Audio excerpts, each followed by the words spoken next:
नमस्कार, live cities की night bulletin दिन भर बिहार में आपका स्वागत है। मैं हूं आपके साथ प्रीति झा। खबरों की शुरुआत करेंगे, लेकिन उससे पहले एक नजर डालते हैं आज की सुर्खियों पर। बाबा सिद्दीकी की हत्या के बाद बिहार में पसरा मातम, कोई सुरक्षित नहीं। बाबा सिद्दीकी की हत्या पर भावुक हुए तेजस्वी लॉरेंस को पप्पू यादव की चेतावनी, कहा 24 घंटे में खत्म कर दूंगा। चुनाव से पहले हत्या होना सामान्य घटना नहीं है, भड़की कांग्रेस। गिरिराज बोले स्वाभिमान यात्रा सनातनियों को एक करने का मकसद है। सिद्धार्थ का नया फरमान, शिक्षकों की बढ़ी टेंशन। आरा के दुर्गा पूजा पंडाल में फायरिंग, 4 घायल। एशियन हॉकी चैंपियनशिप ट्रॉफी का पटना में हुआ स्वागत। पुलिस कोर्ट में डाकबंगला से विसर्जन के लिए निकली प्रतिमा। बिहार में बदलेगा मौसम, अब ठंड की होगी एंट्री। और अब खबरें विस्तार से। मुंबई में एनसीपी के नेता बाबा जियाउद्दीन सिद्दीकी की शनिवार रात गोली मारकर हत्या कर दी गई। बिहार के गोपालगंज में बाबा सिद्दीकी का अपना पैतृक गांव है। जिले के शेख टोली गांव निवासी स्वर्गीय अब्दुल रहीम सिद्दीकी के बड़े बेटे बाबा सिद्दीकी का बिहार और गोपालगंज से खास रिश्ता रहा है। उनके पिता मुंबई में घड़ी बनाते थे। बाबा सिद्दीकी के भतीजे मोहम्मद गुफरान ने बताया कि 4 दिन पहले जब उनसे बात हुई थी तो उन्होंने कहा था कि वे महाराष्ट्र चुनाव होने के बाद गोपालगंज आएंगे। बाबा सिद्दीकी की मौत के बाद बिहार में शोक की लहर है। गोपालगंज के शेख टोला में बाबा सिद्दीकी के परिवार के लोग अब भी रहते हैं। उन्होंने बहुत पहले कहा था कि वो अपने गांव के लिए कुछ करना चाहते हैं। इसके बाद उन्होंने अपने पिता के नाम पर अब्दुल रहीम सिद्दीकी मेमोरियल ट्रस्ट की शुरुआत की थी। बाबा सिद्दीकी की हत्या पर फिल्मी से लेकर सियासी बिरादरी ममाहत है। बिहार के नेता प्रतिपक्ष आरजेडी नेता तेजस्वी यादव ने उनकी हत्या पर बड़ा बयान दिया है। उनसे मुलाकात और गोपालगंज की बातों को याद करते हुए तेजस्वी यादव भावुक हो गए और कहा कि अब कोई सुरक्षित नहीं है। तेजस्वी यादव ने कहा कि जिस प्रकार से उनकी गोली मारकर हत्या कर दी गई है वह बहुत दुखद है। हम लोगों को बहुत पीड़ा हुई है। दुख की इस घड़ी में उनके परिवार के प्रति हमारी पूरी संवेदना है। बाबा सिद्दीकी हमारे ही जिला गोपालगंज के मूल निवासी थे। कुछ दिनों पहले ही जब हम मुंबई में गए थे तो वहां उनसे मुलाकात हुई थी। यह आश्चर्य करने वाली बात है कि मुंबई इतना बड़ा शहर है, खासकर बांद्रा का जो लोकेशन है, अगर वहाँ ऐसी वारदात हो जाती है तो कोई भी सुरक्षित नहीं है। बाबा सिद्दीकी की हत्या के बाद पूरे देश की सियासी गलियारे में हलचल तेज हो गई है। देश के तमाम नेता बाबा सिद्दीकी की हत्या के बाद अपनी प्रतिक्रिया दे रहे हैं। इस कड़ी में बिहार के पूर्णिया के सांसद पप्पू यादव ने कुख्यात लॉरेंस बिश्नोई को बहुत बड़ी चुनौती दे दी है। उन्होंने कुख्यात बिश्नोई को 2 टके का अपराधी बोल दिया है। उन्होंने कहा कि 24 घंटे के अंदर बिश्नोई गैंग को खत्म कर दूंगा।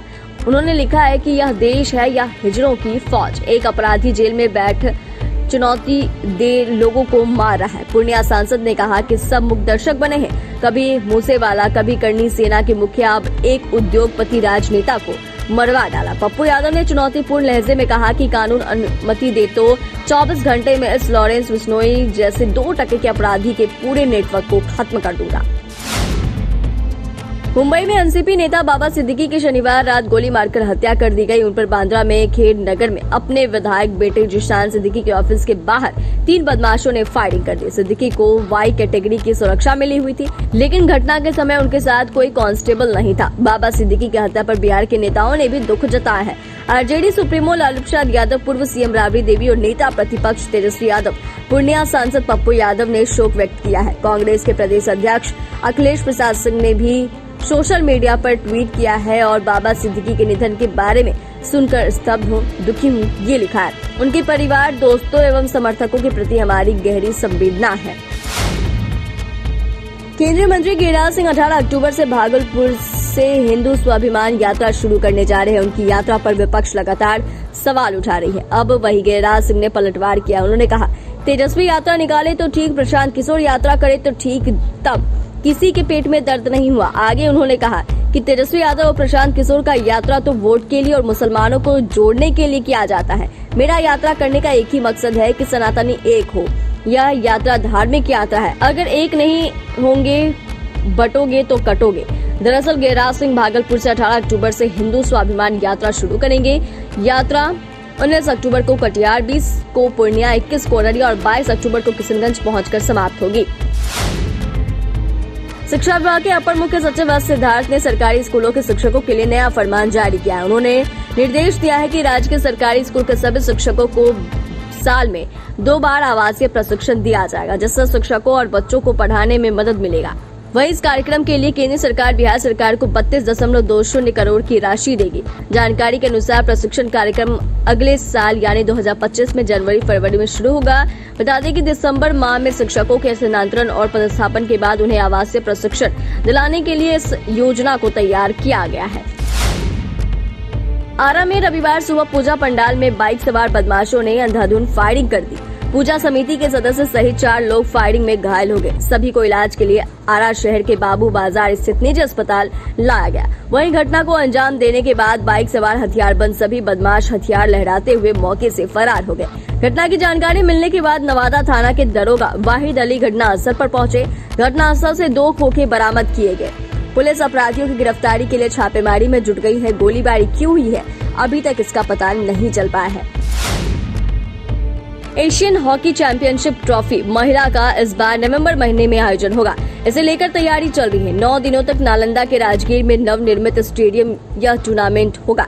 इसकी रूपरेखा भी तैयार कर ली गई है। भारत में इससे पहले भी झारखंड में 7वें महिला एशियन हॉकी चैंपियनशिप ट्रॉफी की मेजबानी की थी। भारत की टीम को सफलता मिली थी। अब लगातार दूसरी बार भी भारत की मेजबानी कर रहा है। जिला प्रशासन के द्वारा बताया गया है कि एशियन हॉकी चैंपियनशिप ट्रॉफी महिला 2024 का आयोजन 11 नवंबर से 20 नवंबर 2024 तक राजगीर नालंदा में हो रहा है।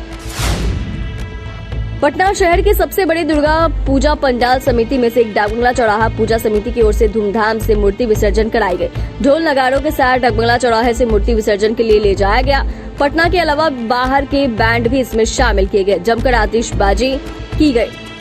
ढोल नगाड़ों के थाप पर श्रद्धालु झूमते नजर आए। इस बार तिरुपति बालाजी के थीम पर भव्य पंडाल बनाया गया था, जिसे देखने के लिए लाखों की भीड़ पहुंची थी। बिहार के मुख्यमंत्री नीतीश कुमार, राजद सुप्रीमो लालू प्रसाद यादव, बिहार के डीजीपी आलोक राज समेत कई बड़े नेता और अधिकारी यहां दर्शन के लिए पहुंचे।